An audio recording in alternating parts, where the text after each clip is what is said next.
Durante la Guerra de Independencia Española, librada entre los años 1808 y 1814, no menos de 500.000 españoles sembraron con sus cuerpos la tierra hispana. Más de 500.000 de muertos, otros 120.000 galos.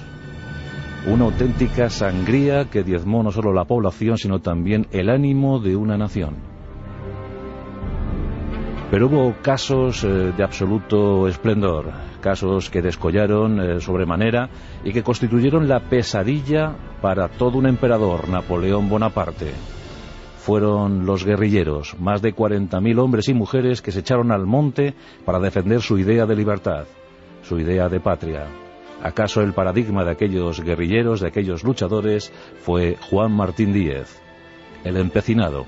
Si bien ese mote, ese apodo por naturaleza, por nacimiento, ya que en su pueblo, Castrillo de Duero, en Valladolid, existían unas lagunas, sembradas de tierra pecina, una mezcla de cieno y barro, y por eso a los naturales de Castrillo de Duero le llamaban los empecinados, pero simplemente por eso. Pero el ardor, la combatividad, la personalidad de Juan Martín Díez, pues creó una carta de naturaleza para definir a todos aquellos obstinados, tercos, aquellos que defendían, si era preciso hasta la muerte, su idea de libertad, su pensamiento filosófico sobre cómo debían ir las cosas.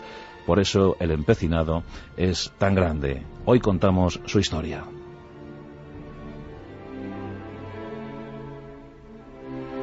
Como os digo, vino al mundo en ese Castrillo de Duero, en Valladolid, un pequeño pueblo labriego que a duras penas lograba el sustento diario.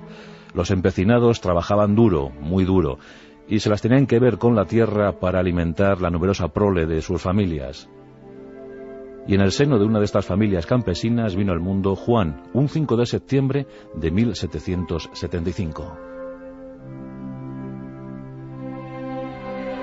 Sus padres en ese momento no podían sospechar que aquel hijo sería uno de los hombres más indómitos, más bravos que vieron España en muchos siglos.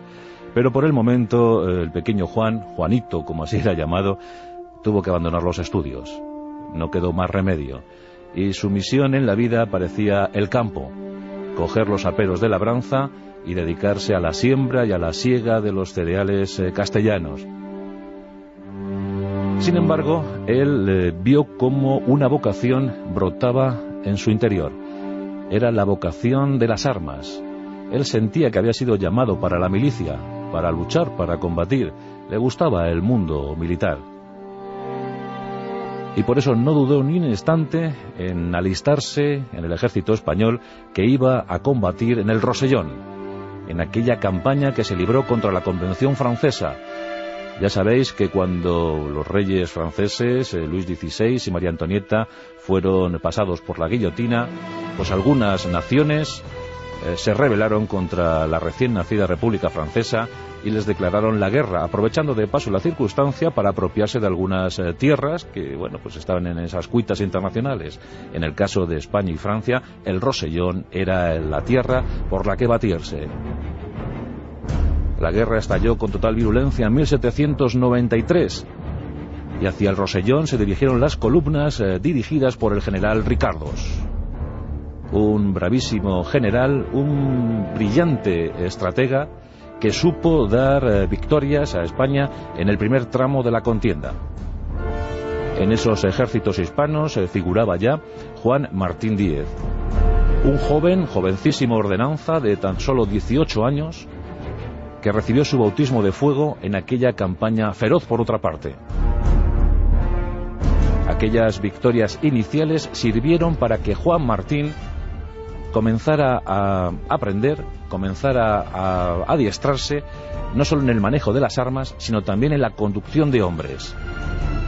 Por méritos propios, por méritos de guerra, se puso al lado del general Ricardo, siendo su más leal ayudante, y aprendió del general todo lo que había de saberse sobre la conducción de soldados en campaña.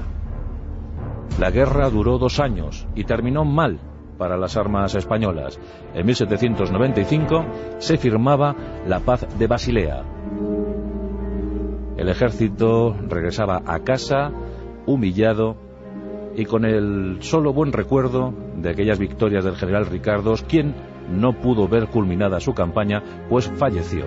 Otra cosa hubiese sido si el general Ricardos hubiese permanecido vivo, pero falleció en mitad del conflicto, y esto permitió una contraofensiva muy eficaz por parte de las armas francesas y la toma de ciudades como Vitoria, por ejemplo. La paz de Basilea puso fin a la guerra y los hombres regresaron a casa. Entre ellos Juan Martín, y este regresó a su hogar con un odio concebido contra los franceses. No llevó bien aquello de la derrota. Él entendía que los españoles hubiésemos podido tener mejor suerte de haber sido bien dirigidos. Una obsesión desde entonces para Juan Martín Díez. Y regresó a su pueblo, y allí dejó las armas para volver a tomar los aperos de labranza. Parecía que su suerte estaba echada, que la labranza sería su futuro. Conoció a Catalina de la Fuente y con ella se casó para radicarse en el pueblo natal de esta, Fuentecén. Esto ocurría en 1796. Juan Martín Díez tenía apenas 21 años y ya pensaba en arraigarse allí en Fuentecén y dejar pasar los días viendo cómo el sol se levantaba a mediodía y se ponía por la tarde, con poco más que hacer durante la jornada, salvo labrar, salvo segar. Una vida monótona, rutinaria y desde luego muy distinta a la que él había soñado, a la que él había pensado. Sin embargo, la vida le iba a dar nuevas oportunidades de acción, y estas llegaron en 1808 con el paso de los ejércitos galos por tierras hispanas rumbo a Portugal en principio, pero luego, para pasmo de todos, estas tropas se asentaron en España. Nos encontramos en la primavera de 1808. A Fuentecén llega una pequeña columna de soldados franceses. Cerca del lugar se encuentra una comitiva mucho más amplia que necesita abastecimientos, necesita intendencia. Dos hombres, un sargento y un soldado raso, se adentran en el pueblo dispuestos a pasar una muy buena noche. Y según cuenta la leyenda del empecinado, el sargento gabacho tomó posesión del cuerpo y de la casa de una lugareña. La violó impunemente, la maltrató. Los dos franceses